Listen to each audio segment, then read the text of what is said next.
parte de la Comisión de Educación de la Cámara, justamente. ¿Qué tal, Ricardo Acama, Galena? ¿Por qué sería bueno que los chicos obligatoriamente estén desde los 3 en el jardín? Bueno, la verdad que es una larga discusión, pero existen trabajos de distintas organizaciones expertas en la materia, UNESCO, UNICEF, sobre la importancia de la educación inicial como un espacio promotor de aprendizaje, de desarrollo emocional, intelectual y de otras competencias físicas, y también en el aspecto de ayudar a las familias a formar hábitos y a estimular la socialización. Hay un fuerte convencimiento de que la escolarización temprana de los niños es una oportunidad sienta las bases para un mejor desarrollo de todas sus capacidades a lo largo de la vida. Además, un poco ese es el fundamento y el impulso de esto, ¿no? Además, a los chicos les gusta que se les enseñe. Probemos cualquiera de nosotros a contarles una historia, cualquier historia, no necesariamente un cuento, a relatarles algo. El chico de 2, de 3 años escucha atentamente y pregunta. Sí, definitivamente. Incluso la ciencia, la neurociencia que ha avanzado también en estos años, digamos, viene aportando mucho a esa esponja de saberes y de capacidades que son los niños. Y me parece que es digamos, ya la Argentina dio pasos en esto, no es la primera vez que se hace. Tenemos la obligatoriedad de los 5 años y de los 4 años, aunque en realidad todavía no se cumple acabadamente, hay una dispersión territorial, hay problemas como la aplicación de todos estos proyectos nacionales, pero creemos desde el gobierno, me parece que es un proyecto que va a tener consenso, puede tener discusiones en su implementación, pero definitivamente me parece que es un proyecto que va a tener consenso, puede tener discusiones en su implementación, pero definitivamente me parece que base de una escolarización que además tiene que agregársele el sentido de la calidad que se apareja en el país, porque hay formatos muy diferentes, pero como decisión política me parece que sustantiva es importante, y además está el compromiso del gobierno, cosa que ya se está dando, de hacer una inversión en infraestructura muy importante en todas las provincias argentinas para acompañar este proceso. Por ejemplo, ¿cuántos maestros más harían falta para implementar este plan? Bueno, la verdad que esto va a ser una gran oportunidad para la expansión del sistema escolar. No tenemos, la verdad que existe en la actualidad una información que todavía no es fehaciente en el grado de escolarización de 3 años que tenemos en el país, uno de los grandes déficits que tenemos, pero creemos que va a haber oportunidades y la necesidad, y además la Argentina lo tiene, para varios miles de maestros de educación inicial, de docentes de educación inicial. Además tenemos no exactamente, no le puedo decir, Magdalena, exactamente, pero son del orden de miles de docentes de la educación inicial, que además tenemos un sistema educativo argentino de formación de docentes que tiene mucha tradición, es fuerte. Hay que mejorarlo sustancialmente porque ha cambiado mucho el contexto del aula, y sobre todo los años de la educación inicial requieren un especial cuidado pedagógico. No se puede repetir la escuela como si fuera una secundaria allí, pero sí definitivamente es una oportunidad para reforzar y, digamos, ampliar la cobertura, lo que se llama de inclusión al sistema educativo, y oportunidades de trabajo a lo largo y a lo ancho del país. Habrá que ver si en algún momento se discuten los programas, ¿no?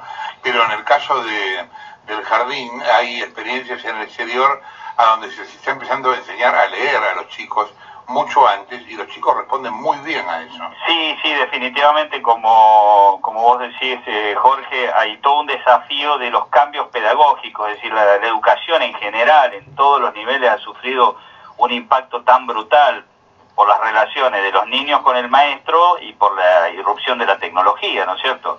Además, de hecho, hay chicos ya a los 4 años que están manejando. No tengo mi nietito y me muestra artículos, ahora con el Mundial tiene apenas 5 años, y me mostraba las banderas de todos los países, pero las buscaba por el celular, por internet, ¿no es cierto?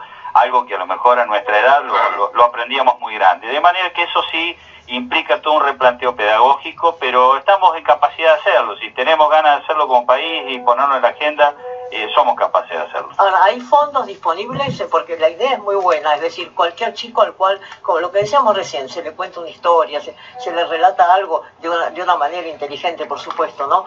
Se fascina, el chico se fascina y escucha, ¿no?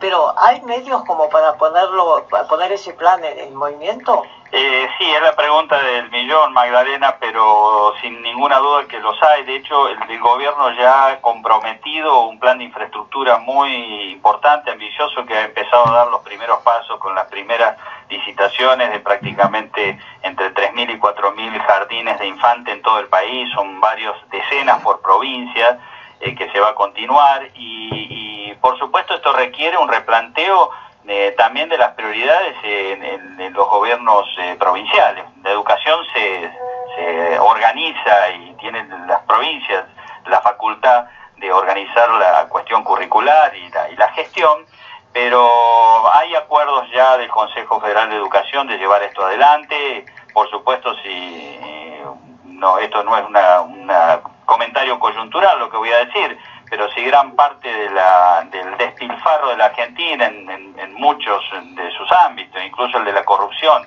se reencauzara en políticas públicas de este tipo, es realmente absolutamente posible, ¿no? Y esto implica un esfuerzo presupuestario, un cambio de algunas prioridades, pero bueno, es lo que necesita el país, la provincia, para pasar de políticas de coyuntura a políticas de largo plazo, ¿no? Ricardo, ¿y por qué o sea, en qué se basa la decisión de la obligatoriedad? Porque si estuviéramos discutiendo un cambio de currículo como planteaba Jorge, o más recursos para infraestructura como contaba usted recién que se hará, digo, pero ¿por qué ustedes entienden que convertir en obligatoria la asistencia al jardín de infantes desde los 3 años es una necesidad hoy? Bueno, yo diría que un niño en un entorno vulnerable, vamos a darlo con un ejemplo para no teorizar tanto, y digo con mis limitaciones porque mi experiencia es más del ámbito universitario, ¿no es cierto?, de la educación y de la investigación científica, pero en otros ámbitos. Pero lo doy con un ejemplo. Hay, digamos, muchos niños en estado socioeconómico vulnerable. Esos niños son los que menos oportunidad tienen de ir a la escuela, incluso la educación inicial, porque la oferta a veces es privada, incluso está creciendo la oferta privada frente a la pública en los primeros años de la educación, y esos niños por supuesto son los que después terminan fracasando con mayor probabilidad en la escuela primaria y secundaria, son los que en gran medida lamentablemente abonan las cifras de la deserción escolar en la escuela primaria y secundaria, que es realmente alarmante. Es decir, hay una correlación directa con la oportunidad de educarse desde la primera edad con las posibilidades de tener éxito en el resto de los niveles de educación y de la vida profesional. Entonces, la obligatoriedad es podríamos decir, un recurso del Estado que tiene que ser acompañado, por supuesto, con un seguimiento, un compromiso del Estado a que si un chico no va a la escuela, el Estado esté presente muy rápido, no se entera a los 10 o a los 15 años que dejó la escuela.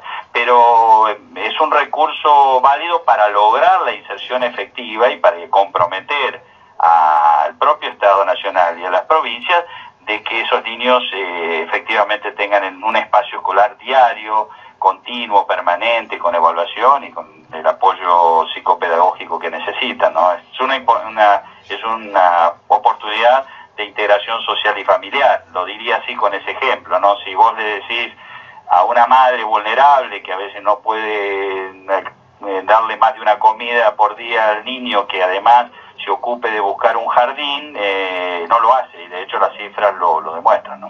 Claro, lo entiendo, por eso me parecía como que, o sea, que sea obligatorio, no sé si lo convierte en posible, digo, porque una madre que hoy no puede o no encuentra cómo mandar su nene al jardín, a la salita de 3, lo encontraría si fuera obligatorio, a menos que haya una asistencia prevista del Estado para que esa obligación se cumpla, inclusive en aquellos padres que por ahí no tienen los medios para hacerlo. No, sí, tal como vos decís, María Eugenia, la sola obligatoriedad no implica el éxito de esto, implica muchas medidas de fondo también en la gestión del Estado y en el compromiso del Estado con esa causa, con esa obligatoriedad. De hecho, gran parte de la deserción escolar en el secundario y en el primario, que se acentúa incluso en el interior, o sea, tiene cifras territoriales que a veces son alarmantes, y que después aparecen como planes de educación para los adultos. Es decir, muchas provincias, incluso la mía, ha tenido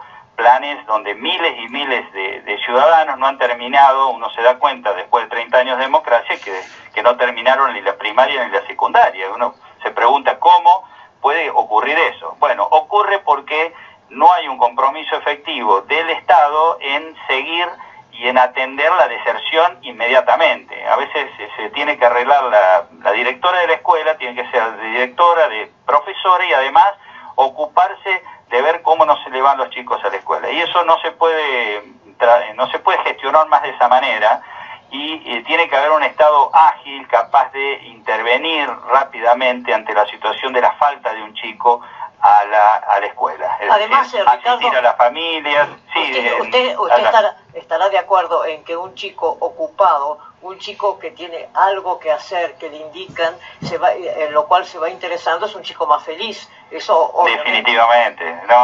Sí, el valor de la escuela, bueno, podemos remontarnos a la utopía sarmientina, ¿no es cierto? En un país, una nación que se conformaba con su territorio, digamos, con grandes dificultades y gran parte de su población analfabeta, y en ciento y pico de años logramos pasar de ese estado a ser una de las naciones más desarrollada en materia de educación en el mundo, y reconocida en el mundo. Eso es un ejemplo claro de lo que es posible cuando se invierte y cuando el Estado está cerca. Hoy hay muchos déficits, es cierto, en seguir lo que pasa en la escuela del Estado, y la deserción es uno de ellos. Gracias, Ricardo, por la comunicación. José Luis Ricardo, quien hablaba, presidente de la Comisión de Educación de Diputados. Bueno, hoy empiezan a discutir en comisión la escolaridad obligatoria desde los 3 años.